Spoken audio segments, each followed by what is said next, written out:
ನೋಡಿ, ಯೂಶ್ವಲಿ ನೆಬುಲೈಸರ್ ಇರುತ್ತಲ್ಲ, ಅದು ತುಂಬ ಸೀರಿಯಸ್ ಕಂಡೀಷನ್ಗಳಲ್ಲಿ ಯೂಸ್ ಮಾಡುವಂಥದ್ದು. ಆದರೆ ಇವರು ಪ್ರತಿ ಮನೆಗಳಲ್ಲೇ ಇಟ್ಕೊಂಡಿದ್ದಾರೆ ನೆಬುಲೈಸೇಷನ್ನು ಅನ್ನೋದು ನೋಡಿದರೆ ನಿಜವಾಗ್ಲೂ. ಇದು ಮನೇಲಿ ಒಳಗೆ ಪ್ಯಾಕ್ ಮಾಡಿಟ್ಟಿದೆ ಸರ್. ಯಾವ ವಾತಾವರಣ. ಅದ್ರ ಮೇಲೂ ಧೂಳು ಕೂತ್ಕೊಂಡಿದೆ. ಇದಕ್ಕೇನಂತೀರಿ? ಇದು ಪ್ಯಾಕ್ ಮಾಡಿಟ್ಟಿದ್ದೀನಿ ಸರ್. ಮತ್ತೆ ನೋಡಿ ಇಲ್ಲಿ ನೋಡ್ರಿ ಧೂಳು ಕೂತ್ಕೊಂಡಿದೆ. ಈತನಿಗೆ 3 ವರ್ಷ ಸರ್. ಓಕೆ. ಈಗ ಈತನ ಸಾಕಷ್ಟು ತೋರಿಸಿದ್ದೀನಿ ಸರ್. Paralysis stroke sir. ಹೌದಾ? ಹಾಂ ಸರ್. ಈಗ ಇದು 3 ತಿಂಗಳ ಹಿಂದೆ ಸರ್ ಆಗಿರುತ್ತೆ. ಪ್ಯಾರಾಲಿಸಿಸ್ ಸ್ಟ್ರೋಕ್ ಆಯಿತು. ಈ ಕೈ ಏನು ಇದು ಮಾಡ್ತಾ ಇಲ್ಲ ಸರ್. ಒಂದು ಮಗು 8 ವರ್ಷಕ್ಕೆ ಊಟೈತ್ರಿ. ಮೂರು ಗರ್ಭಪಾತ ಆಗಿ ಈಗ 3 ತಿಂಗಳು 2 ತಿಂಗಳಾಗಿಲ್ಲ ನೋಡ್ರಿ. ಮತ್ತೆ ಹಂಗಾಗಿ ಮತ್ತೆ ಅದಕ್ಕೆ ದವಾಖಾನಿಗೆ ಇಡ್ಬೇಕು ನಾವು. ತಿಂಗಳ ತೋರಿಸ್ಬೇಕು ನಾವು. ಮತ್ತು ನಿಮ್ಮ ಕಣ್ಣು ಯಾಕೆ ಕೆಂಪು ಆಗ್ಬಿಟ್ಟಿದೆ ಸರ್? ಇಲ್ಲಿ ನಾವು ರೈತರು ಹೊಲ್ದಾಗ ಕೆಲಸ ಮಾಡ್ತಿರ್ತೀವಿ ರೀ. ಹೊಲ್ದಾಗ ಕೆಲಸ ಮಾಡ್ಬೇಕಾರೆ ಸಿಕ್ಕಾಪಟ್ಟಿ ಕಂಪ್ನಿಗಳ ಡಸ್ಟ್ ಬೀಳುತ್ತಾರೆ. ಆ ಡಸ್ಟ್ ಹೋಗಿ ಪ್ರತಿ ವರ್ಷ ಬಿದ್ದು ಈ ಥರ ಆಗಿದಾವ್ರಿ ನಮ್ಮ ಕಣ್ಣುಗಳು. ಆಮೇಲೆ ನಮ್ಮ ಊರಾಗ ಕೂಡ ಬರುತ್ತೆ ರೀ ಡಸ್ಟ್. ಅಲ್ಲಿ ನಮ್ಮ ತಾಯಿಯವ್ರಿಗೆ ಕೂಡ ಅಸ್ತಮ, ಅವ್ರಿಗೆ ಕಣ್ಣು ಆಪರೇಷನ್, ನಮ್ಮ ತಂದೆಯವ್ರಿಗೂ ಮೊನ್ನೆ ಕಣ್ಣು ಆಪರೇಷನ್ ಆಗಿದ್ದಾರೆ.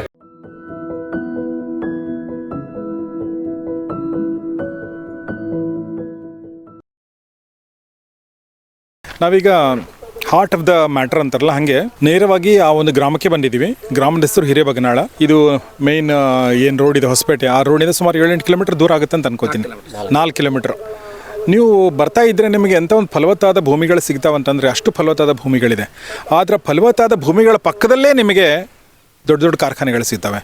ಯೂಶ್ವಲಿ ನಾವು ಕಾರ್ಖಾನೆಗಳು ಅಂದಾಗ ತುಂಬ ದೂರ ಇರ್ತವೆ, ಬಂಜರು ಭೂಮಿನಲ್ಲಿ ಕಾರ್ಖಾನೆಗಳನ್ನ ಮಾಡ್ತಾರೆ ಅನ್ನೋದಾದರೆ, ಇಲ್ಲಿ ಫಲವತ್ತಾದ ಭೂಮಿ ಮತ್ತು ಕಾರ್ಖಾನೆ 2 ಜೊತೆಗೆ ಇವೆ.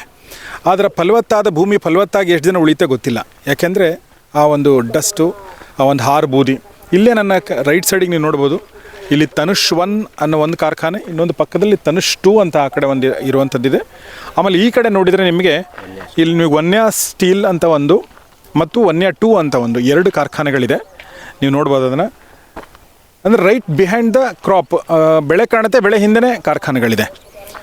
ಸೊ ಈ ಒಂದು ಹಾರ್ಬೂದಿ, ಈ ಒಂದು ಕಲುಷಿತ ವಾತಾವರಣದಿಂದ ತೊಂದರೆಗೊಳಗಾಗಿರುವಂಥ 100 ಜನ ಗ್ರಾಮಸ್ಥರಿದ್ದಾರೆ. ಅದರ ಒಬ್ಬ ರೆಪ್ರೆಸೆಂಟೇಟಿವ್ ನಮ್ಮ ಜೊತೆಗಿದ್ದಾರೆ. ಇವ್ರ ಹೆಸರು ಗಣೇಶ್ ಅಂತ. ನಮಸ್ಕಾರ ಗಣೇಶ್ವರ. ನಮಸ್ತೆ ಸರ್. ಗಣೇಶ್ವರ, ಹೇಳಿ ನಿಮ್ಮ ಊರಿನ ಬಗ್ಗೆ, ನಿಮ್ಮ ಕತೆ ಮತ್ತು ನಿಮ್ಮ ಕಣ್ಣು ಯಾಕೆ ಕೆಂಪು ಆಗ್ಬಿಟ್ಟಿದೆ? ಸರ್, ಇಲ್ಲಿ ನಾವು ರೈತರು ಹೊಲ್ದಾಗ ಕೆಲಸ ಮಾಡ್ತಿರ್ತೀವಿ ರೀ. ಹೊಲ್ದಾಗ ಕೆಲಸ ಮಾಡ್ಬೇಕಾರೆ ಸಿಕ್ಕಾಪಟ್ಟಿ ಕಂಪ್ನಿಗಳ ಡಸ್ಟ್ ಬೀಳುತ್ತಾರೆ. ಆ ಡಸ್ಟ್ ಹೋಗಿ ಪ್ರತಿ ವರ್ಷ ಬಿದ್ದು ಈ ಥರ ಆಗಿದಾವ್ರಿ ನಮ್ಮ ಕಣ್ಣುಗಳು. ಆಮೇಲೆ ನಮ್ಮ ಊರಾಗ ಕೂಡ ಬರುತ್ತೆ ರೀ ಡಸ್ಟ್. ಅಲ್ಲಿ ನಮ್ಮ ತಾಯಿಯವ್ರಿಗೆ ಕೂಡ ಅಸ್ತಮ, ಅವ್ರಿಗೆ ಕಣ್ಣು ಆಪರೇಷನ್, ನಮ್ಮ ತಂದೆಯವ್ರಿಗೂ ಮೊನ್ನೆ ಕಣ್ಣು ಆಪರೇಷನ್ ಆಗಿದ್ದಾರೆ. ಇಷ್ಟೆಲ್ಲ ಪ್ರಾಬ್ಲಮ್ ಐತೆ. ಇಡೀ ಊರಾಗೂ ಅದೇ ಥರ ಪ್ರಾಬ್ಲಮ್ ಐತೆ. ಸೊ ಇದು ಎಷ್ಟು ದಿನಗಳಿಂದ ಈ ಸಮಸ್ಯೆ ಆಗ್ತಾ ಇದೆ ಮತ್ತು ಈ ಸಮಸ್ಯೆನ ಬಗೆಹರಿಸ್ಕೊಳ್ಳೋಕೆ ಏನು ಪ್ರಯತ್ನ ಮಾಡಿದಿರಿ ನೀವು ಗಣೇಶ್ವರ? ಸರ್, ಇವು 2003ಲಿಂದ ಕಂಪ್ನಿಗಳು ಬಂದವ್ರಿ. ಅವಾಗ 1-2 ಕಂಪ್ನಿ ಇದ್ವು. ಆಮೇಲೆ 1-2-3 ವರ್ಷದಾಗ ಭಾಳಷ್ಟು ಕಂಪ್ನಿಗಳು ಬಂದು ಅವಾಗಿದ್ದಾನು ತೊಂದರೆ ಐತ್ರಿ ಡಸ್ಟಿಂದ. ನಾವು 2007ರಿಂದ ಮನವಿ ಕೊಟ್ಕೊಂತ ಬಂದಿವ್ರಿ. ಆದ್ರೆ ಯಾವ್ದೇ ಅಧಿಕಾರಿಗಳ ಕ್ರಮ ತಗೊಂಡಿದ್ದಿಲ್ಲ. ಹಂಗಾಗಿ ಸಿಕ್ಕಾಪಟ್ಟಿ ಡಸ್ಟ್ ಬರ್ತಿದ್ರು. ಅವಾಗಿಂದನೂ ಐತ್ರಿ ಡಸ್ಟ್. ಈಗ ನಾವು ಏಪ್ರಿಲ್ ತಿಂಗಳ ಕೊನೆಯ ಭಾಗದಲ್ಲಿದ್ದೀವಿ. ಕೆಲವೇ ದಿನಗಳ ಮುಂಚೆ ಮಳೆ ಆಗಿದೆ. ಮಳೆ ಆಗಿರೋದ್ರಿಂದ, ಬೆಂಗಳೂರಲ್ಲಿ ಮಳೆ ಆಗಿದೆ, ಎಲ್ಲ ಕಡೆ ಮಳೆ ಆಗಿರೋದ್ರಿಂದ ಸ್ವಲ್ಪ ನಮಗೆ ವಾತಾವರಣ ಸ್ವಲ್ಪ ಸ್ವಚ್ಛ ಇದೆಯಲ್ಲ ಅಂತ ಅನಿಸುತ್ತೆ. ಆದರೂ ಕೂಡ ನೀವು ಗಿಡಗಂಟಿಗಳನ್ನ ಮುಟ್ಟಿದರೆ, ಯಾವುದೊಂದು ಬಿಲ್ಡಿಂಗನ್ನು ಮುಟ್ಟಿದರೆ, ಕೆಲವೇ ನಿಮಿಷಗಳ ಮುಂಚೆ ನಮ್ಮ ಸ್ನೇಹಿತರಾದಂಥ ಗೋನಾಳವರು ಒಂದು ಕಟ್ಟೆನ ಮುಟ್ಟಿದ್ರು. ಅದು ದೂರ ಇರೋವಂಥದ್ದು. ನಿಮಗೆ ಎಷ್ಟು ಕಪ್ಪು ಅವ್ರ ಕೈ ಆಯಿತು ನೀವು ನೋಡಿದ್ರಿ. ಆ ಥರದೊಂದು ವಾತಾವರಣ ಕಣ್ಣಿಗೆ ಕಾಣದಿರುವಂಥದ್ದು. ಅಂದರೆ ನೋಡಿ, ಕಣ್ಣಿಗೆ ಕಾಣದೇ ಇರುವಂಥ ಪಾರ್ಟಿಕಲ್ಗಳೇನಿರ್ತಾವಲ್ವ, ಅಂದರೆ ಡಸ್ಟ್ ಪಾರ್ಟಿಕಲ್ಗಳು, ಅದ್ರ ಬಗ್ಗೆ ಕೂಡ ಅಧ್ಯಯನ ನಡೀತಾ ಇದೆ. ಇಲ್ಲಿಗೆ ಕಣ್ಣಿಗೆ ಕಾಣುವಂಥ ಡಸ್ಟ್ ಪಾರ್ಟಿಕಲ್ಗಳು ನಮ್ಮ ದೇಹದೊಳಗಡೆ ನೇರವಾಗಿ ಹೋಗುವಂಥದ್ದು ಮತ್ತು ನಮ್ಮ ದೇಹದ ಅಂಗಾಂಗಗಳ ಮೇಲೆ, ಅಂದರೆ ಮಲ್ಟಿ ಆರ್ಗನ್ ಫೇಲ್ಯೂರ್ ಅಂತಾರಲ್ಲ, ಅದಕ್ಕೆಲ್ಲ ಕಾರಣ ಆಗುವಂಥದ್ದು ಈ ನಮಗೆ ಕಣ್ಣಿಗೆ ಕಾಣಲಾರ್ದಂಥದ್ದು. ಇಲ್ಲಿ ಕಣ್ಣಿಗೆ ಕಾಣುವಂಥದ್ದೇ ಇದೆ. ಸೊ ಇದು ಎಷ್ಟರ ಮಟ್ಟಿಗೆ ದೊಡ್ಡ ಮಟ್ಟದಲ್ಲಿ ಹೊಡೆತ ಕೊಡ್ಬೋದು ಯೋಚನೆ ಮಾಡಬೇಕು ನೀವೇ. ಸೊ ಗಣೇಶ್ವರೇ, ಈಗ ನಿಮಗೆ ರೈತ ಸಂಘ, ನಮ್ಮ ಕುರಿಗಾಯಿಗಳ ಸಂಘ, ಆಮೇಲೆ ಈ ಕೊಪ್ಪಳ ಬಚಾವೋ ಸಂಘಟನೆ, ಇವರೆಲ್ಲ ಹೋರಾಟ ಮಾಡ್ತಾ ಇದ್ದಾರೆ. ನೀವು ಇವ್ರ ಜೊತೆ ಕೈ ಜೋಡಿಸಿದ್ರಿ. ನೆಕ್ಸ್ಟ್ ಏನು ನಿಮ್ಮ ಪ್ರಕಾರ? ಸರ್, ಇದು ಹೋರಾಟ ಇನ್ನೂ ತೀವ್ರಗೊಳ್ಬೇಕ್ರಿ. ಯಾಕಂದ್ರೆ ಡಸ್ಟ್ ಇಲ್ಲಿವರೆಗೂ ಇನ್ನೂ ಕಡಿಮೆ ಆಗಿಲ್ಲ ರೀ. 2 ಕಂಪ್ನಿ ಮೇಲೆ ಕ್ರಮ ತಗೊಂಡಿದ್ದಾರೆ, ಆದರೂ ಡಸ್ಟ್ ಕಡಿಮೆ ಆಗಿಲ್ಲ. ನೋಡ್ಬೇಕ್ರಿ, ಅವರು ಕಂಪ್ನಿಗಳು ಬಂದ್ ಮಾಡಬೇಕು, ಇಲ್ಲ ಡಸ್ಟ್ ಕಡಿಮೆ ಆಗ್ಬೇಕು. ನಾವು ಡಸ್ಟ್ ಕಡಿಮೆ ಆಗೋವರೆಗೂ ನಮ್ಮ ಹೋರಾಟ ನಿಲ್ಸೋದಿಲ್ಲ ರೀ. ಎಲ್ಲದ ಮಾತಾಡಿ ಹೊಲ್ದಾಗ ಬಾಳೆ ಮಾಡಕ್ಕೆ ಆಗವಲ್ದು, ಮನೆ ಬಾಳೆ ಮಾಡಕ್ಕೆ ಆಗವಲ್ದು, ಬಂಡಿ ಒರ್ಸಕ್ಕೆ ಆಗವಲ್ದು. ಅದು ಜಸ್ಟ್ ಭಯಂಕರ ಬರ್ತೈತಿ ರೀ. ಈಗ ಇದ್ರ ಮಾರ್ನಮಿ ರೀ, ಮಾರ್ನಮಿಲಿದ್ದ ಹಿಂಗೆ ಹೊಳಿ ಬಿಡ್ತೈತಿ ರೀ ಊರಾಕ. ಅದನ್ನ ಹೇಳಕ್ ಆಗವಲ್ರಿ ನಾನು. ದಸರಾ ಹಬ್ಬದ ದಸರಾಲಿದ್ದ ಚೇಂಜ್ ಆಗತ್ತೆ ಅವಾಗ ಗಾಳಿ. ದಸರಾಲಿದ್ದ ಈಗ ಬಂದ್ಬಿಡ್ತೈತಿ ನೋಡ್ರಿ ಧೂಳು. ಇಲ್ಲಿ ಹೊಲ ನಮ್ಮ ಪಕ್ಕದಾಗ ಅದಾವು, ನಾವು ಏನು ಮಾಡ್ಬೇಕು? ನಾನು ಬದ್ಲಿದಾರಿಗೆ ಹಾಕಿನ ಕೇಳ್ರಿ ಹೊಲ, ನೀವು ಹೊಲ ಇದ್ದನ ಬದ್ಲಿದಾರಿಗೆ ಹೊಲ ಹಾಕಿ ನಾವು ಜೀವನ ಮಾಡ್ತೀವಿ. ಒಬ್ಬ ಮಗ ರೀ, ಒಬ್ಬ ನಮ್ಮ ಮೊಮ್ಮಗ.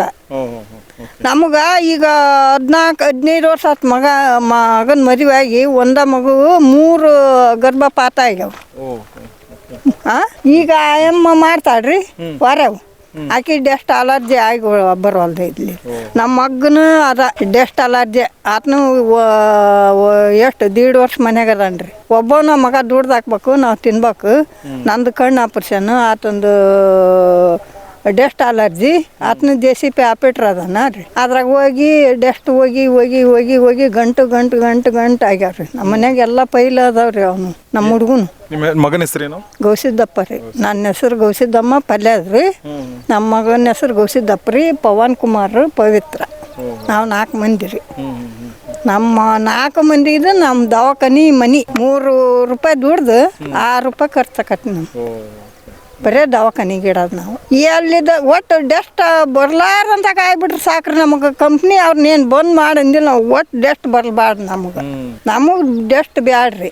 ನೋಡಿ, ಭಾಳ ಇಂಪಾರ್ಟೆಂಟ್ ಪಾಯಿಂಟ್ ಅಂದರೆ ಒಂದು ಕಾರ್ಖಾನೆ ನಿಯಮಬದ್ಧವಾಗಿ ಮಾಡಿದರೆ ಮತ್ತು ಎಲ್ಲ ಪ್ರಿಕಾಷನ್ಸ್ ತೊಗೊಂಡ್ರೆ ಡಸ್ಟ್ ಪಾರ್ಟಿಕಲ್ಗಳನ್ನ ಕಂಟ್ರೋಲ್ ಮಾಡ್ಬೋದು ಅಥವಾ ಕಡಿಮೆ ಮಾಡ್ಬೋದು ಅಥವಾ ಬರದೇ ಇರೋಕೆ ಮಾಡ್ಬೋದು. ಆದರೆ ಭಾಳಷ್ಟು ಕಾರ್ಖಾನೆಗಳು ಅದನ್ನು ಮಾಡಲ್ಲ, ಯಾಕಂದರೆ ಅದಕ್ಕೆ ಖರ್ಚಾಗುತ್ತೆ. ಸೊ ಇವ್ರು ಹೇಳೋದೇನೋ ಗ್ರಾಮಸ್ಥರು ನೀವು ಬಂದ್ ಮಾಡಿ ಅನ್ನೋದಲ್ಲ, ಅವ್ರು ಏನು ಕಾರ್ಖಾನೆಗಳ ವಿರುದ್ಧ ಅಲ್ಲ. ಅವರು ಪ್ರಶ್ನೆ ಏನಂದರೆ ಡಸ್ಟ್ ಬರದೇ ಇರೋಂಗೆ ಮಾಡಿ ಅಷ್ಟೇ. ನೀವು ಅದನ್ನೇನು ಮಾಡ್ತೀರಿ ನೀವು ಮಾಡಿ ಅನ್ನೋದು.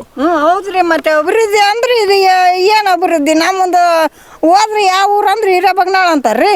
ಹಿರೇಬಗ್ನಾಳ ಅಂದ್ಬಿಡ್ಲೇನ ಡೆಸ್ಟ್ ಅಲರ್ಜಿ, ನಿಮಗೆ ಡೆಸ್ಟ್ಗೆ ಅಲರ್ಜಿ ಆಗಿರೋದು ನಿಮ್ಗೆ ಅಂತಾರ. ನಮ್ಮ 3 ಪೈಸೆ ಅದು ಖರ್ಚಾಗದ 6 ಪೈಸೆ ಕಿತ್ಕೊಂಡ್ಬಿಡ್ತಾರೆ ದವಾಖಾನ್ಯಾಗ. ನಮ್ಮ ಮಗ 4 ದಿನ 8 ದಿನ ದವಾಖಾನೆಗಿದ್ರೆ 1.5 ಲಕ್ಷ ಹೋಗೈತಿ.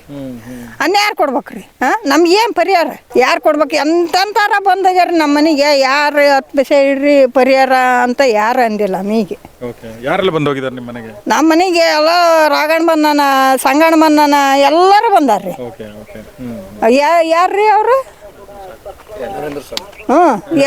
ಎಲ್ಲರೂ ಬಂದಾರ. DCR ಬಂದಾರ, ಎಲ್ಲರೂ ಬಂದಾರ. DCR ಬಂದು ಏನು ಮಾಡಿಲ್ಲ, ACR ಬಂದು ಏನು ಮಾಡಿಲ್ಲ. ನಮ್ಗೆ AC ಹಾಕಿ ಕೊಟ್ಟು ಹೋಗ್ಬಿಟ್ರಿ ಇವನ್ನ. ಇವು AC ಗಾಳಿ ಕುಡ್ಕೊಂತ ಕುಂದಿರವ, ನೀವು AC ಗಾಳಿ ತಗರ್ರಿ ಬೇಸಿಗೆ, ನಿಮ್ಮ ಆರೋಗ್ಯ ಚೆನ್ನಾಗಿರ್ತೈತಿ ಅಂತ ಹೇಳಿ ಕೊಟ್ಟಾರ್ರಿ ನಮಗೆ. ಇದನ್ನ AC ಗಾಳಿ ಕೊಟ್ಟೋಗ್ಯಾರ ನಮ್ಮ ಊರಾಗ ಮುಖಂಡ್ರು.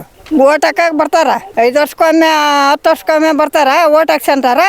ನೀವು ಸತ್ರ ಏನು ಬದುಕಿರಿ ಏನು? ನಮಗೇನು ಆಗ್ಬೇಕಾಗೈತಿ? ಸತ್ರ ಏನು ಬದುಕಿದ್ರಿ ಏನು?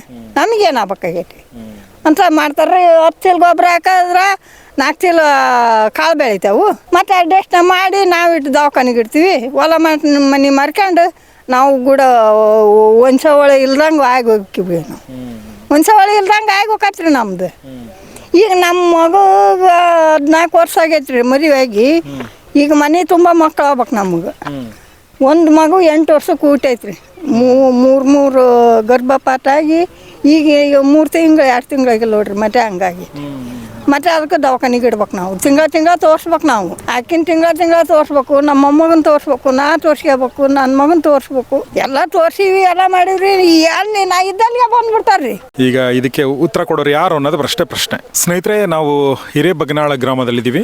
ನಿಮಗೆ ಇದಕ್ಕಿಂತ ಮುಂಚೆ ಕೂಡ ನೀವು ಹಿರೇಬಗ್ನಾಳ ಗ್ರಾಮದ ಓರ್ವ ಗ್ರಾಮಸ್ಥೆ ಗೌಸಿದ್ದಮ್ಮ ಪಲ್ಲೇದ್ ಅವ್ರು ಮಾತಾಡೋದನ್ನು ಕೇಳಿದ್ದೀರಾ. ಈಗ ಇನ್ನೊಬ್ಬ ಗ್ರಾಮಸ್ಥರಿದ್ದಾರೆ ನನ್ನ ಜೊತೆಗೆ. ಅವ್ರ ಹೆಸರು ಮಹೇಶ್ ಅಂತ. ಜೊತೆಗೆ ಅವರಿಬ್ಬರು ಪುಟ್ಟ ಮಕ್ಕಳು ಕೂಡ ನನ್ನ ಜೊತೆಗಿದ್ದಾರೆ. ಇವನ ಹೆಸರು ಜೀವನ್ ಅಂತ. ಆಮೇಲೆ ಇವನ ಹೆಸರು ಕರುಣ್ ಅಂತ. ಹಾಯ್. ಓಕೆ, ಈ ಒಂದು ಗ್ರಾಮಕ್ಕೆ ನಾನು ಬಂದಿರೋಕ್ಕೆ ಮುಖ್ಯವಾದ ಕಾರಣ ಏನಂದರೆ, ಇದರ ಸುತ್ತಮುತ್ತ ಇರುವಂಥ 20ಕ್ಕೂ ಹೆಚ್ಚು ಕಾರ್ಖಾನೆಗಳ ಒಂದು ಮಾಲಿನ್ಯ, ಅದರ ಹಾರು ಬೂದಿ, ಅದರ ಧೂಳು, ಅದರ ಬೂದಿ ಎಲ್ಲದರಿಂದ ಇಲ್ಲಿನ ಜನರ ಜೀವನ ಎಷ್ಟು ಸಂಕಷ್ಟಕ್ಕೀಡಾಗಿದೆ ಅಂತ ತೋರ್ಸೋಕ್ಕೆ, ಸಂಕಷ್ಟಕ್ಕೆ ಈಡಾಗಿರುವಂಥ ಕುಟುಂಬದವರೇ ನಮ್ಮ ಜೊತೆಗಿದ್ದಾರೆ. ಹೀಗಾಗಿ ನಾನು ಹೇಳೋದಕ್ಕಿಂತ ಅವರೇ ಹೇಳಿದರೆ ಅದು ಇನ್ನೂ ಜಾಸ್ತಿ ಮನದಟ್ಟಾಗುತ್ತೆ ಅಂತ ನಾನು ಅನ್ಕೋತೀನಿ. ಮಹೇಶ್ ಅವರೇ ನಮಸ್ಕಾರ. ಈಗ ನಾವು ಈ ಕಷ್ಟ ಸರ್ 2008ರಿಂದ ಅನುಭವಿಸ್ತಾ ಇದ್ದೀವಿ ಸರ್. 2008ರಿಂದ ಇದೇ ಪರಿಸ್ಥಿತಿ ಇದೆ ಸರ್. ಏನು ನಮ್ಮ ಗ್ರಾಮಕ್ಕೆ ಕಾರ್ಖಾನೆಗಳು ಬಂದವು, ಅವತ್ತಿಂದ ನಮ್ಮ ಪರಿಸ್ಥಿತಿ ಇದೇ ರೀತಿ ಇದೆ. ಹಾಗಾಗಿ ನಾವು ನಿರಂತರವಾಗಿ ಕಾರ್ಖಾನೆ ವಿರುದ್ಧ ಹೋರಾಟ ಮಾಡ್ತಾ ಇದ್ದೀವಿ. ಸಾಕಷ್ಟು ಬಾರಿ ಸಚಿವರಿಗಾಯ್ತು, ಶಾಸಕರಿಗಾಯ್ತು, ಪರಿಸರ ಇಲಾಖೆಗೆ, ಜಿಲ್ಲಾಡಳಿತಕ್ಕೆ ಸಾಕಷ್ಟು ಬಾರಿ ಮನವಿ ಕೊಡ್ತಾ ಇದೆ ಸರ್. ಆದರೂ ಯಾರು ನಮ್ಮ ಗ್ರಾಮದ ಬಗ್ಗೆ ಆಯ್ತು, ಈ ಕಾರ್ಖಾನೆ ಮಾಲಿನ್ಯ ಬಗ್ಗೆ ಆಯ್ತು ಯಾರು ಮಾತಾಡ್ತಾ ಇಲ್ಲ ಸರ್. ಏನಾಗ್ತಾ ಇದೆ ನಿಮಗೆ ಸರ್? ಇಲ್ಲಿ ವಿಪರೀತ ಆರೋಗ್ಯದ ಮೇಲೆ ಸಮಸ್ಯೆ ಆಗ್ತಾ ಇದೆ ಸರ್. ಹಾಗೂ ಬೆಳೆಗಳು ಬೆಳೆಯೋಕ್ಕಾಗ್ತಾಯಿಲ್ಲ ಸರ್. ಏನು ಬೆಳೆ ಬೆಳೆದ್ರು ನಮ್ಮ ಮಾರ್ಕೆಟಿಂಗ್ ಮಾಡೋಕ್ಕಾಗ್ತಾಯಿಲ್ಲ ಸರ್. ಹಾಗಾಗಿ ಇಲ್ಲಿ ಜಾನುವಾರುಗಳು ಬದುಕ್ತಾ ಇಲ್ಲ ಸರ್. ನಾವು 50-60 ಸಾವಿರ ಕೊಟ್ಟು ಜಾನುವಾರುಗಳನ್ನು ತರ್ತೀವಿ, ಜಾನುವಾರುಗಳು ಬದುಕ್ತಾ ಇಲ್ಲ ಸರ್. ಬೆಳೆದಂಥ ಬೆಳೆಗಳು ಸಂಪೂರ್ಣ ಹಾಳಾಗ್ತದೆ ಸರ್. ಈಗ ಬೇರೆ ಕಡೆ ಎಲ್ಲ ಇಳುವರಿ ಮೆಕ್ಕೆಜೋಳ ಸರ್, ನಾನು ಮೆಕ್ಕೆಜೋಳದೊಂದೇ ಹೇಳ್ತೀನಿ. ಈಗ ಮೆಕ್ಕೆಜೋಳ ಬೇರೆ ಕಡೆ ಎಲ್ಲ 35-40 ಕ್ವಿಂಟಲ್ ಬಂದರೆ ಸರ್, ಮೊನ್ನೆ ನೀವು ಒಂದು 8-10 ದಿನದಿಂದ ಬಂದರೆ ಸರ್ 10 ಕ್ವಿಂಟಲ್ ಆಗಿದೆ ಸರ್. 1.5 ಎಕರೆ 10 ಕ್ವಿಂಟಲ್ ಅಂದ್ರೆ ಎಷ್ಟು ಡಿಡಕ್ಷನ್ ಆಯ್ತು ಸರ್? ಈಗ ಅವ್ರು ಏನು 35-40 ಕ್ವಿಂಟಲ್ ಬೆಳೆದಿರ್ತಾರೆ ಸರ್, ಅದೇ ಖರ್ಚನ್ನು ನಾವು ಮಾಡಿರ್ತೀವಿ ಸರ್. ಆದರೆ ನಮ್ಮ ಇಳುವರಿ ಸರ್ 10 ಕ್ವಿಂಟಲ್ ಸರ್. ಅಂದರೆ ಎಷ್ಟು 15-20 ಧೂಳ ಸರ್, ವಿಪರೀತ ಧೂಳ ಸರ್. ಬೆಳೆಗಳ ಮೇಲೆ ಕುಂತು ಏನಾಯ್ತು, ನಮ್ಮ ಇವರು JD ಅವರು ಜಂಟಿ ನಿರ್ದೇಶಕರು, ಕೃಷಿ ಜಂಟಿ ನಿರ್ದೇಶಕರು ಅವರು ಹೇಳ್ತಾರೆ ಕ್ರಾಪ್ಟು 40% ಹಾಳಾಗ್ತಾ ಇದೆ ಅಂತ ಸರ್. ಬಟ್ ನಮ್ಮ ಅನಾಲಿಸಿಸ್ ಪ್ರಕಾರ ಸರ್ 60 ಅಬೋವ್ ಸರ್ ಹಾಳಾಗ್ತಾ ಇರೋದಿಲ್ಲ. ಅವ್ರ ಪ್ರಕಾರ 40% ಅವರು ಒಪ್ಕೊಂಡಿದ್ದಾರೆ. ಅವ್ರು ಒಪ್ಕೊಂಡಿದ್ದಾರೆ ಸರ್. ಜಿಲ್ಲಾಡಳಿತ ಆಯ್ತು, ಕೃಷಿ ಇಲಾಖೆ ಅಧಿಕಾರಿಗಳಾಯ್ತು, ಅವ್ರು 40% ಅಂತ ಅವರು ಒಪ್ಕೊಂಡಿದ್ದಾರೆ ಸರ್. ಬಟ್ ಇಲ್ಲಿ ನಾವು ವಾಸ್ತವವಾಗಿ ನಮಗೆ ಬರ್ತಾ ಇರೋ ನಮ್ಮ ಹಿರಿಯರು ಹೇಳ್ತಾ ಇರ್ತಕ್ಕಂಥದ್ದು ಹಾಗೂ ನಾವು ಬೇರೆ ಜಿಲ್ಲೆಗಳಲ್ಲಿ ಕಂಪೇರ್ ಮಾಡಿದ್ರೆ ಸರ್, ನಮ್ಮ ಗ್ರಾಮದಲ್ಲಿ ಈ ರೀತಿ ಪರಿಸ್ಥಿತಿ ಇದೆ. ಆಮೇಲೆ ನೀವು ಬೇಕಿದ್ರೆ ಕೇಳ್ರಿ ಸರ್, ಬೆಳಗಾವಿ, ಬಿಜಾಪುರ ಆ ಭಾಗದಲ್ಲಿ ಕಬ್ಬು ಕೇಳ್ರಿ ಸರ್, 1 ಎಕರೆಗೆ ಎಷ್ಟು ಬೆಳಿತಾರೆ ಸರ್? ನಾವು 30ರಿಂದ 35 ಟನ್ ಸರ್ ಆ್ಯಾವ್ರೇಜ್. 35 ಬೆಳೆದನಂದ್ರೆ ಒಳ್ಳೆ ಬೆಳೆ ಬಂದೈತಿ ವರ್ಷ ಅಂತ ಆ ಪರಿಸ್ಥಿತಿ ಬಂದಿದೆ ಸರ್. ಆಮೇಲೆ ಮಾರ್ಕೆಟಿಂಗ್ ಈಗ ಕಬ್ಬು ಕಟಾವಿಂದ ಸರ್, ಕಟಾವಿಗೆ ನಾವು 500ರಿಂದ 1000 ರೂಪಾಯಿ ಕೊಡಲೇಬೇಕು ಸರ್. ಯಾಕಂದರೆ ಆ ಟೈಮಲ್ಲಿ ಗಾಳಿ ಈ ಕಡೆ ಇರೋದ್ರಿಂದ ಈ ಕಾರ್ಖಾನೆಗಳ ಧೂಳೆಲ್ಲ ಕಬ್ಬಿನ ಮೇಲೆ ಕೂತು ಕಡಿಯೋದಕ್ಕೆ ಹಿಂದೇಟಾಗ್ತಾರೆ ಸರ್. ಹಾಗಾಗಿ ಲೇಬರ್ಗೆ ಎಕ್ಸ್ಟ್ರಾ ಪೇ ಮಾಡ್ಬೇಕು ಸರ್ ನಾವು. ಹಾಂ ಸರ್. ಈ ನಮ್ಮ ಭಾಗದಲ್ಲಿ 2800 ರೂಪಾಯಿ ಈಗೇನು ಕಬ್ಬಿನ ಬೆಲೆ ಕೊಡ್ತಾಯಿದ್ರು ಪರ್ ಟನ್, 1000 ರೂಪಾಯಿ ಅವ್ರಿಗೆ ಕೊಟ್ಟರೆ ಸರ್ 1800 ರೂಪಾಯಿ ನಮ್ಗೆ ಉಳಿತು ಸರ್. ಭಾಳ ಕಷ್ಟ ಇದು. ಇದು ನೀವು ಹೇಳಿದ್ರಲ್ಲ, ಒಂದು ಟೈಮ್ ಬರುತ್ತೆ ಆ ಟೈಮ್ಗೆ ಅಂತ ಹೇಳೋದು, ಗಾಳಿ ಈ ಕಡೆ ಬರುತ್ತೆ ಅಂತ ಹೇಳೋದ್ರ ಬಗ್ಗೆ ಹೇಳಿ. ಅಂದ್ರೆ ಗಾಳಿ ಈಗ ಅಕ್ಟೋಬರ್ಲಿಂದ ಈ ಕಡೆ ಬರುತ್ತೆ ಸರ್. 12 ತಿಂಗಳೂ ಧೂಳು ಇರುತ್ತೆ ಸರ್. ಈ ಟೈಮಲ್ಲಿ ಯಾಕೆ ಕಡಿಮೆ ಅಂದ್ರೆ ಮಳೆ ಇರುತ್ತೆ ಸರ್. ಹಾಗಾಗಿ ತೊಳ್ಕೊಂಡು ಹಳ್ಳದ ಮುಖಾಂತರ ನದಿಗೆ ಸೇರುತ್ತೆ ಸರ್. ಎನಿ ಟೈಮ್ ಧೂಳನ ಸರ್ ಇಲ್ಲಿ. ಆ ಮಳೆ ಇಲ್ದ ಟೈಮ್ ನಮಗೆ ಕಬ್ಬು ಕಟಾವು ಆಗ್ತಿರ್ತದೆ ಸರ್. ಆಗ ಧೂಳು ಜಾಸ್ತಿ ಇರೋದ್ರಿಂದ ನಾವು ಹೆಚ್ಚಿಗೆ ಕೊಡಲೇಬೇಕು ಸರ್. ಆ ಧೂಳ ಮಾತ್ರ ಈ ಸುತ್ತ ಗ್ರಾಮದ ಸುತ್ತನೇ ಕಾರ್ಖಾನೆಗಳಿವೆ ಸರ್. ಗಾಳಿ ಯಾವ ಸೈಡ್ ಬಿಟ್ರೂ ಗ್ರಾಮಕ್ಕೆ ಬರುತ್ತೆ. ಈ ಟೈಮಲ್ಲಿ ಮಳೆ ಆಗ್ತಿರೋದ್ರಿಂದ ಅದು ಹಳ್ಳದ ಮುಖಾಂತರ ಹೋಗುತ್ತೆ ಸರ್. ಕ್ಲೀನಾಗಿ ಕಾಣಿಸುತ್ತೆ ಸರ್. ಈ ಟೈಮಲ್ಲಿ ಮಳೆಗೆ ಈಗ 2 ದಿನದ ಮುಂಚೆ ಮಳೆ ಆಗಿದೆ. ಹಾಗಾಗಿ ನೀವೆಲ್ಲ ಸ್ವಲ್ಪ ನೋಡುವಂಥ ವಾತಾವರಣ ಇದೆ. ಹಾಂ ಸರ್. ಇಲ್ಲ ಅಂದರೆ ಏನು 2 ದಿನ ಆಗಿದೆ ಸರ್. ನಾನು ಬೆಳಗ್ಗೆ ಇವ್ರ ಹೊಲಕ್ಕೆ ಹೋಗಿದ್ದೆ, ಪ್ಯಾಂಟು ಅಂಗಿ ಹಾಕ್ಕೊಂಡು ಹೋಗಿದ್ದು ಸರ್. ಗೆಳೆ ಹೊಡೆಯಕ್ಕೆ ಫುಲ್ ಕಾಲೆಲ್ಲ ಕಪ್ಪಾಗಿತ್ತು ಸರ್. ಆ ಪರಿಸ್ಥಿತಿ ಇದೆ ಸರ್. ಒಂದಿನ ಬಿಟ್ಟರೆ ಇಲ್ಲಿ ವಾತಾವರಣ ಹಂಗಿದೆ ಸರ್ ನಮ್ಮದು. ಇನ್ನು ನಿಮ್ಮ ಆರೋಗ್ಯದ ಮೇಲೆ ಯಾವ ಥರ ಪರಿಣಾಮ ಬೀರಿದೆ? ಬರಲಿ ನಿಮ್ಮ ಆರೋಗ್ಯದ ಮೇಲೆ ಯಾವ ಥರ ಪರಿಣಾಮ ಬೀರಿದೆ ಮಹೇಶ್ವರ? ಈತನಿಗೆ 3 ವರ್ಷ ಸರ್. ಓಕೆ. ಈಗ ಈತನ ಸಾಕಷ್ಟು ತೋರಿಸಿದ್ದೀನಿ ಸರ್. Paralysis stroke sir. ಹೌದಾ? ಹಾಂ ಸರ್. ಈಗ ಇದು 3 ತಿಂಗಳ ಹಿಂದೆ ಸರ್ ಆಗಿರುತ್ತೆ. ಪ್ಯಾರಾಲಿಸಿಸ್ ಸ್ಟ್ರೋಕ್ ಆಗಿತ್ತು. ಈ ಕೈ ಏನು ಇದು ಮಾಡ್ತಾ ಇಲ್ಲ ಸರ್.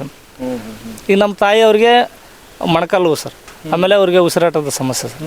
ಆಮೇಲೆ ಇನ್ನೊಬ್ಬ 6 ವರ್ಷದ ಹುಡುಗ ಸರ್, ಅವನ್ನ ಅಲ್ಲಿ ನಮ್ಮ ಅತ್ತೆಯವ್ರ ಮನೇಲಿ ಬಿಟ್ಟಿದ್ದಾನೆ. ಅವನಿಗೂ ಉಸಿರಾಟದ ಸಮಸ್ಯೆ. ನೆಬುಲೈಸೇಷನ್ ಕಿಟ್ ಮನೇಲಿ ಇಟ್ಕೊಳ್ಳೋಂಥ ಪರಿಸ್ಥಿತಿ ಬಂದಿದೆ ಸರ್. ನನ್ನ ಮನೇಲಿ ಇದೆ ಸರ್ ಆಕ್ಸಿಜನ್ ಮಾಸ್ಕ್, ಕೃತಕ ಏನು ಅಂತಾರಲ್ಲ ಸರ್, ಅದು ಆಕ್ಸಿಜನ್ ಮಾಸ್ಕ್, ಅದು ನನ್ನ ಮನೇಲಿ ಇದೆ ಸರ್. ಯಾವಾಗ ಏನಾಗುತ್ತೆ ಗೊತ್ತಿಲ್ಲ ಸರ್. ಉಸಿರಾಟದ ಸಮಸ್ಯೆ ರಾತ್ರಿ ಏನಾದರೂ ಆದರೆ ನಾನೇ ಮನೇಲೇ ತಂದಿಟ್ಕೊಂಡಿದ್ದೆ ಸರ್. ಗ್ರಾಮದಲ್ಲಿ ತುಂಬ ಜನರ ಮನೆಯಲ್ಲಿದೆ ಸರ್. ಈ ರೀತಿ ಆರೋಗ್ಯದ ಪರಿಸ್ಥಿತಿ ಇದೆ ಸರ್.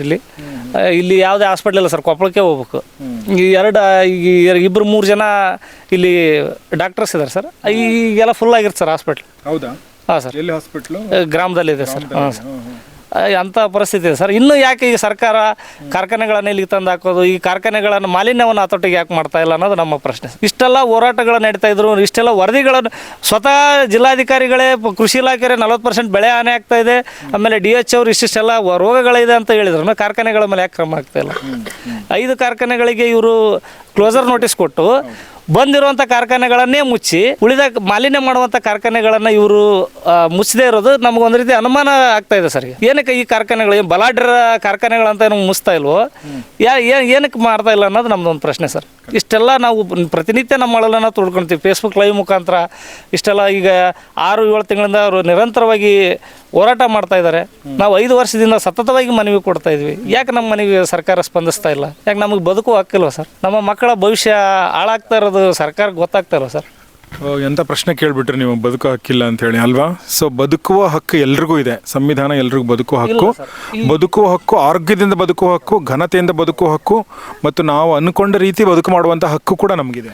ಸರ್ಕಾರದ ಈ ಧೋರಣೆ ನೋಡಿದ್ರೆ ಸರ್ ನಾವು ಸಂಪೂರ್ಣವಾಗಿ ಬದುಕುವ ಹಕ್ಕನ್ನು ಕಳ್ಕೊಂಡಿದ್ದೀವಿ ಸರ್. ಈ 2008ರಿಂದನೇ ಈ ಕಾರ್ಖಾನೆಗಳ ಅವಳಿಯನ್ನು ಇವ್ರು ನೋಡಿ ಇನ್ನೂ ಇವ್ರು ಹೆಚ್ಚೆಚ್ಚಿನ ಕಾರ್ಖಾನೆಗಳನ್ನು ಇಲ್ಲಿಗೆ ಆಗ್ತಾ ಇರೋದನ್ನು ನೋಡಿದ್ರೆ ನಮ್ಮ ಬದುಕುವ ಹಕ್ಕನ್ನು ಸಂಪೂರ್ಣವಾಗಿ ಸರ್ಕಾರ ಕಿತ್ಕೊಂಡಿದೆ ಸರ್. ಮಕ್ಕಳ ದಿನನಿತ್ಯ ನಾನು ಹಾಸ್ಪಿಟ್ಲಿಗೆ ಇದು ಮಾಡಲು, ನಾನು ಮನೆ ನಡೆಸಲು, ಮಾಡಿರ್ತಕ್ಕಂಥ ಬೆಳೆಗೆ ಮಾಡಿರ್ತಕ್ಕಂಥ ಸಾಲ ತೀರಿಸಲು ಏನು ಮಾಡಿ ಸರ್? ಈಗ ನಾನು DC ಅವರಿಗೆ ಸರ್ ದಯ ಮಾಡಿಕೊಟ್ಬಿಟ್ರೆ ನಮ್ಮ ಕುಟುಂಬಕ್ಕೆ ಅಂತ ಕೇಳಿದ್ದೀನಿ ಸರ್. ಅಂಥ ಪರಿಸ್ಥಿತಿ ಇವತ್ತು ಸರ್ಕಾರ ನಮಗೆ ತಂದಿಟ್ಟಿದೆ. ಬದುಕುವ ಹಕ್ಕು ನಿಮ್ಮ ಇದೇ ಸಂವಿಧಾನದಲ್ಲಿ ಅಂತ ಹೇಳ್ತಿದ್ರೆ ಸರ್, ಎಲ್ಲಿದೆ ಸರ್ ನಮಗೆ ಬದುಕುವ ಹಕ್ಕು? ಆರೋಗ್ಯವಾಗಿ ಬದುಕುವ ಹಕ್ಕು ಇದೆ ಅಂತ ನೀವು ಹೇಳಿದ್ರಿ, ನಮಗಿಲ್ಲಲ್ಲ ಸರ್. ಅದು ನಮ್ಮ ಗ್ರಾಮಕ್ಕೆ ಇಲ್ಲಲ್ಲ. ಯಾವಾಗ ಬರುತ್ತೆ ಸರ್? ನಾವು ಇಷ್ಟೆಲ್ಲ ನಿರಂತರವಾಗಿ ಹೋರಾಟ ಮಾಡ್ತಾ ಇದ್ದೀವಿ. ಮಕ್ಕಳ ಭವಿಷ್ಯ ನಮ್ಮ ಕಣ್ಣು ಮುಂದೆನೇ ಹಾಳಾಗ್ತಾ ಇದೆ. ನಾವು ಯಾವ ರೀತಿ ಬದುಕಬೇಕು? ಈಗ ಯಾವುದೇ ನಮ್ಮ ಪ್ರಜಾಪ್ರಭುತ್ವ ವ್ಯವಸ್ಥೆಯಲ್ಲಿ ಹೋರಾಟಗಳು, ಮನವಿ ಸಲ್ಲಿಸೋದು, ಆಮೇಲೆ ಜನಪ್ರತಿನಿಧಿಗಳ ಗಮನಕ್ಕೆ ತರೋದು, ಇದೆಲ್ಲ ಒಂದು ಕೋರ್ಟು, ಇದೆಲ್ಲ ಒಂದು ಪ್ರೊಸೆಸ್ ಅಂತ ಇರುತ್ತೆ. ಯಾಕಂದ್ರೆ ಒಂದು ಕಡೆ ಅಭಿವೃದ್ಧಿ ಆಗಬೇಕು, ನೌಕರಿ ಸಿಗಬೇಕು ಅಂತ ಇರುತ್ತೆ ಜನರಿಗೆ, ನಮ್ಮ ಯುವ ಜನತೆಗೆ. ಸೊ ಇದು ಒಂದು ನೌಕರಿ ಪ್ರಶ್ನೆ. ಇನ್ನೊಂದು ಕಡೆ ನಿಮ್ಮ ಪ್ರಶ್ನೆ. ಎರಡನೇದು, ನೀವು ಜನಪ್ರತಿನಿಧಿಗಳ ಮೂಲಕ ಪರಿಹಾರ ಕಂಡುಕೊಳ್ಳುವಂಥದ್ದು ಏನಾದರೂ ಆಗಿದೆಯಾ? ಇದೆಲ್ಲ ಆಗಿದೆ ಸರ್. ಈಗ ನೀವು ಏನು ಇದನ್ನು ಹೇಳಿದ್ರೆ ಸರ್, ನೌಕರಿದು ಹೇಳಿದ್ರೆ ಸರ್, ಎಷ್ಟು ಜನಕ್ಕೆ ಸಿಕ್ಕಿದೆ ಸರ್ ಗ್ರಾಮದಲ್ಲಿ ನೌಕರಿ? 1%, 2% ಸರ್. ಏನು ಹೇಳಿ, ಇಲ್ಲಿ ಇವರು ಕಾರ್ಖಾನೆಗಳನ್ನು ಹಾಕೋದು ಉತ್ತರ ಭಾರತದವ್ರನ್ನ ಉದ್ಧಾರ ಮಾಡೋದಕ್ಕೆ ಸರ್. ನಮ್ಮ ಭಾಗದವ್ರು ಯಾರು ಈಗಿರುವಂಥ ಕಾರ್ಖಾನೆಗಳಲ್ಲಿ ಯಾರು ಕೆಲಸ ಮಾಡ್ತಾ ಇಲ್ಲ ಸರ್. ಆ ಬೂದಿಗೆ, ಆ ಡಸ್ಟ್ಗೆ ಯಾರು ಕೆಲಸ ಮಾಡಲ್ಲ ಸರ್. ಆ ಉತ್ತರ ಭಾರತದವ್ರು ಬಹುತೇಕ ಬಿಹಾರ್, ಅಸ್ಸಾಂ ಆ ಕಡೆಯಿಂದ ಬರ್ತಾರೆ. ಅವರು ಭಾಳ ದಿನ ಮಾಡೋದು ಸರ್, 1 ವರ್ಷ 2 ವರ್ಷ ಕೆಲಸ ಮಾಡ್ತಾರೆ. ಮತ್ತು ಅವ್ರ ಆರೋಗ್ಯ ಹದಗೆಡ್ತಾ ಹೋಗ್ಬಿಡ್ತಾರೆ ಸರ್. ಇಲ್ಲಿ ಆಮೇಲೆ ಅವರು ಅಕಸ್ಮಾತ್ ಅಲ್ಲಿ ವಾತಾವರಣ ಹೆಂಗಿದೆ ಸರ್, ಯಾವಾಗ ಡೆತ್ ಆಗ್ತೀವೋ ಗೊತ್ತಾಗಲ್ಲ ಸರ್. ಅಂಥ ವಾತಾವರಣ ಕಾರ್ಖಾನೆಯಲ್ಲಿ ಅವರು ಡೆತ್ ಆದರೆ 1 ಲಕ್ಷ 2 ಲಕ್ಷ ಪರಿಹಾರದಲ್ಲಿ ಮುಗಿಸ್ಬಿಡ್ತಾರೆ ಸರ್. ಇಲ್ಲಿ ನಮ್ಮ ಲೋಕಲ್ ಅವ್ರು ಯಾರು ಡೆತ್ ಆದರೆ 30-40 ಲಕ್ಷ ಪರಿಹಾರ ಕೊಡ್ಬೇಕು ಅನ್ನೋದಕ್ಕೆ ನಮಗೆ ಕೆಲಸನೂ ಇಲ್ಲ, ಕೃಷಿನೂ ಹಾಳಾಗೋಯ್ತು, ಪಕ್ಕದಲ್ಲಿರೋ ತುಂಗಭದ್ರಾ ನದಿನೂ ಹಾಳಾಗೋಯ್ತು. ಯಾವ ರೀತಿ ಬದುಕಬೇಕು? ನದಿ ಯಾಕೆ ಹಾಳಾಗೋಗಿದೆ? ಮಾಲಿನ್ಯ ಸರ್. ಪ್ರತಿ ಒಂದು ಕಾರ್ಖಾನೆಯ ಬಾಜು ಒಂದೊಂದು ಹಳ್ಳ ಇದೆ ಸರ್. ಹಳ್ಳದ ಮುಖಾಂತರ ಈಗ ಮಳೆಗಾಲ ಅಲ್ಲ ಸರ್, ಈ ಮಳೆಗಾಲದಲ್ಲಿ ಸಂಪೂರ್ಣವಾಗಿ ನದಿ ಬಿಟ್ಬಿಡ್ತಾರೆ ಸರ್. ಸಂಪೂರ್ಣ ಮಾಲಿನ್ಯ ಆಗೋಗಿದೆ ಸರ್. ಈ ಪ್ರಜಾವಾಣಿಯವರು ಒಂದು ವರದಿ ಮಾಡಿದ್ರು, ಪ್ರಜಾವಾಣಿಯವರು, ವಿಜಯ ಕರ್ನಾಟಕದವರು, ಬಳಕೆಗೆ ಓಕೆ, ಕುಡಿದರೆ ಜೋಕೆ. ಹಾಗಾಗಿ ಮತ್ತು ಏನು ಗಂಗಾಪ ಸ್ನಾನ ತುಂಗಾಪಾನ ಅಂತ ಸರ್, ಸಂಪೂರ್ಣ ವಿಷಯವಾಗಿ ಹೋಗಿ ಸರ್ ಕಾರ್ಖಾನೆಗಳಿಂದ. ಕುಡಿಯಂಗೆ ಇಲ್ಲ. ಈಗ ನಮ್ಮ ನೀರುಗಳನ್ನೇ ಟೆಸ್ಟ್ ಮಾಡಿದ್ರೆ ಅಧಿಕಾರಿಗಳು ಕುಡಿಬೇಡ ಅಂತ ಹೇಳ್ತಾರೆ ಸರ್, ಬೋರ್ವೆಲ್ಲರ್. ಈಗ ಅದೇ ಆಧಾರ ಸರ್ ನಮಗೆ. ಈ ರೀತಿ ಸಮಸ್ಯೆ ಇದ್ದರೂ ಸರ್ಕಾರ ಯಾಕೆ ಇನ್ನೂ ಎಚ್ಚೆತ್ತುಕೊಂಡು ಮಾಲಿನ್ಯಕಾರಕ ಕಾರ್ಖಾನೆಗಳನ್ನು ಹತೋಟಿಗೆ ತಗೊಳ್ತಾ ಇಲ್ಲ? ಹಾಗೂ ಇದನ್ನು ನಾವು ಹೇಳ್ತಲ್ಲ, ಪರಿಸರ ಮಾಲಿನ್ಯ ನಿಯಂತ್ರಣ ಕೇಂದ್ರದವರು ಕಾರ್ಖಾನೆಗಳನ್ನು ಸ್ಥಳಾಂತರಿಸಿ ಅಂತ ಹೇಳಿದ್ದಾರೆ, ವರದಿ ಕೊಟ್ಟಿದ್ದಾರೆ ಸರ್. ಇವ್ರು ಯಾಕೆ ಕಾರ್ಖಾನೆಗಳನ್ನು ಸ್ಥಳಾಂತರಿಸೋದಿರಲಿ ಸರ್? ಇವ್ರು ಬಂದ್ ಮಾಡೋಕ್ಕೆ ರೆಡಿ ಇಲ್ಲ ಕಾರ್ಖಾನೆಗಳನ್ನು, ಮಾಲಿನ್ಯ ಮಾಡುವ ಕಾರ್ಖಾನೆಗಳನ್ನು ಇವ್ರು ಸ್ಟಾಪ್ ಮಾಡೋಕ್ಕೆ ರೆಡಿ ಇಲ್ಲ. ಇವ್ರು ಸ್ಥಳಾಂತರ ದೂರ. ಇಲ್ಲಿ ನಮ್ಮ ಬದುಕು, ಆರೋಗ್ಯ, ಕೃಷಿ, ನಮ್ಮ ಜಾನುವಾರುಗಳು ಸಂಪೂರ್ಣ ನಾಶವಾಗೋದ್ರೆ ಇವರು ಇಲ್ಲಿ ಯಾರು ಬರ್ತಾ ಇಲ್ಲ ಸರ್. ನಾವು ನಮ್ಮ ಜಿಲ್ಲಾ ಉಸ್ತುವಾರಿ ಸಚಿವರಿಗೆ ಸಾಕಷ್ಟು ಬಾರಿ ಹೇಳಿದ್ವಿ ಸರ್, ಗ್ರಾಮಕ್ಕೆ ಬಂದು ಭೇಟಿ ಕೊಡ್ರಿ, ಇಲ್ಲಿ ಏನು ಸ್ಥಿತಿಗತಿ ಇದೆ ನೋಡ್ರಿ ಅಂದ್ರೆ ಉಸ್ತುವಾರಿ ಸಚಿವರು ನಾಪತ್ತೆ ಸರ್, ಬಂದಿಲ್ಲ. ಇಲ್ಲ ಸರ್, ಉಸ್ತುವಾರಿ ಸಚಿವರು ಬಂದಿಲ್ಲ ಸರ್. ಶಾಸಕರು ಒಂದು 2-3 ಬಾರಿ ಬಂದರು, ಮತ್ತು ವಾಪಸ್ ನಾನು ಇಲ್ಲೇ ಇರ್ತೀನಿ, ಸಮಸ್ಯೆ ಪರಿಹಾರ ಆಗೋರು ಹೋಗಲ್ಲ ಅಂತ ಹೇಳಿದ್ರು ಸರ್. ಅವರು ಆಶ್ವಾಸನೆಯಾಗೇ ಉಳಿದಿದೆ ಸರ್. ಸೊ ಇದು ನಮ್ಮ ಮಹೇಶ್ ಅವರು ಮಾತಾಡಿರುವಂಥದ್ದು. ಅವ್ರ ಮಕ್ಕಳು ಪಕ್ಕದಲ್ಲಿದ್ದಾರೆ. ಅಲ್ಲಿ ನೆಬುಲೈಸೇಷನ್ ಒಂದು ಕೊಡಿ, ಅದನ್ನು ಅಲ್ಲಿ ಇಟ್ಟಿದ್ದಾರೆ ನೋಡಿ. ಯೂಶ್ವಲಿ ನೆಬುಲೈಸರ್ ಇರುತ್ತಲ್ಲ, ಅದು ತುಂಬ ಸೀರಿಯಸ್ ಕಂಡೀಷನ್ಗಳಲ್ಲಿ ಯೂಸ್ ಮಾಡುವಂಥದ್ದು. ಆದರೆ ಇವರು ಪ್ರತಿ ಮನೆಗಳಲ್ಲೇ ಇಟ್ಕೊಂಡಿದ್ದಾರೆ ನೆಬುಲೈಸೇಷನ್ನು ಅನ್ನೋದು ನೋಡಿದರೆ ನಿಜವಾಗ್ಲೂ. ಇದು ಮನೇಲಿ ಒಳಗೆ ಪ್ಯಾಕ್ ಮಾಡಿಟ್ಟಿದೆ ಸರ್. ಯಾವ ವಾತಾವರಣ? ಅದ್ರ ಮೇಲೂ ಧೂಳು ಕೂತ್ಕೊಂಡಿದೆ. ಇದಕ್ಕೇನಂತೀರಿ? ಇದು ಪ್ಯಾಕ್ ಮಾಡಿ ಇಟ್ಟಿದ್ದೀನಿ ಸರ್. ಮತ್ತೆ ನೋಡಿ ಇಲ್ಲಿ ನೋಡ್ರಿ ಧೂಳು ಕೂತ್ಕೊಂಡಿದೆ. ಈ ವಾತಾವರಣ ಇದೆ ಸರ್. ಸೊ ಇದು ನಮ್ಗೆ ಗೊತ್ತಿಲ್ಲಂಗೆ ನಮ್ಮ ದೇಹದ ಒಳಗಡೆ ಪ್ರವೇಶ ಮಾಡಿ ಇದು ಯಾವ ಕಾಲಕ್ಕೆ ನಮಗೇನು ಅನಾಹುತ ತಂದು ಕೊಡುತ್ತೆ ಗೊತ್ತಿಲ್ಲ. ಸೊ ಮೇಲ್ನೋಟಕ್ಕೂ ಕಾಣುತ್ತೆ, ಬಟ್ ಮೇಲ್ನೋಟಕ್ಕೆ ಕಾಣದಿರುವಂಥ ಅನಾಹುತಗಳು ಇನ್ನೇನೇನು ಮಾಡುತ್ತೆ ಗೊತ್ತಿಲ್ಲ. ಸೊ ಹೀಗಾಗಿ ಸರ್ಕಾರ ಇನ್ನಾದರೂ ಎಚ್ಚೆತ್ತುಕೊಳ್ಳುತ್ತೆ ಅನ್ನೋದಷ್ಟೇ ಪ್ರಶ್ನೆ. ಓಕೆ ಮಹೇಶ್ವರೇ, ಥ್ಯಾಂಕ್ ಯು. ಥ್ಯಾಂಕ್ಸ್, ಧನ್ಯವಾದಗಳು. ಬೇರೆ ಏನು ಹೇಳೋದಿದೆಯಾ? ಬೇರೆ ಏನಿಲ್ಲ ಸರ್. ಕೂಡಲೇ ಮಾಲಿನ್ಯಕಾರಕ ಕಾರ್ಖಾನೆಗಳನ್ನು ಸ್ಥಳಾಂತರಿಸಿ ಅಂತ ನಮ್ಮ ಒತ್ತಾಯ ಸರ್. ಸ್ಥಳಾಂತರ ಆಗಬೇಕು, ನಮಗೂ ನಮ್ಮ ಮಕ್ಕಳಿಗೂ ಒಳ್ಳೆ ಬದುಕುವ ಹಕ್ಕನ್ನು ಸೃಷ್ಟಿ ಮಾಡಿಕೊಡ್ಬೇಕು ಅನ್ನೋದು ನಮ್ಮ ಒತ್ತಾಯ ಸರ್ ಸರ್ಕಾರಕ್ಕೆ.